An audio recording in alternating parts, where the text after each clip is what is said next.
And now for our feature presentation.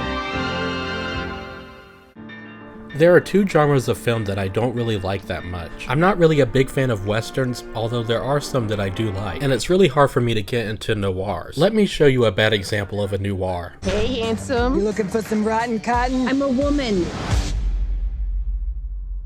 That's okay. Yeah, that's even better. Got a good time for you. Okay, now let me show you a great example.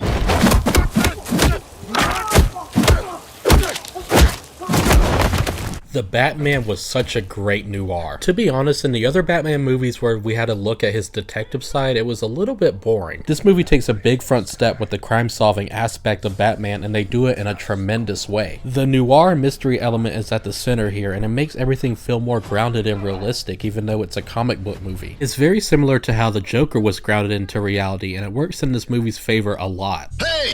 With every clue that leads to the Riddler, the movie gets more gripping and gripping and gripping to the point where it has you in a tight chokehold. And speaking of the Riddler, let me tell you, in 1966, I couldn't take him seriously at all. When he was Jim Carrey, I definitely couldn't take him seriously then. And with Batman Arkham Knight, you dude, making me find 243 Riddler trophies just to get a platinum?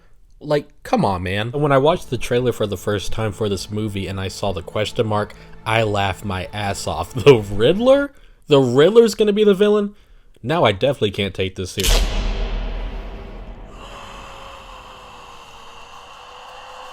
He was a really great and genuinely scary and disturbing villain. Good job, dude. Robert, I'll be honest with you. When I saw you in Twilight, I thought you sucked so bad you could suck the life out of anyone who watched the series. But you truly did an amazing job as Batman here. In fact, I think he's in my top 2 Batman of all time. This was the best Batman movie since The Dark Knight. I mean it. But could it top The Dark Knight? No, because I have a lot of negatives with this movie. No, that was about it. This movie does not need to be 2 hours and 55 minutes long. There were some moments in the film where you could see that it was trying to stretch its runtime, and it wasn't even necessary. Despite being too long, The Batman is a great stylized noir that's mixed in with great superhero elements. For years, people have been wondering who's going to take down The Dark Knight, and this comes very close. In fact, I wouldn't even be surprised if some people thought this was better. DC, you have made some pretty bad superhero movies, but when you actually take the time and try your best, you get a high score from me.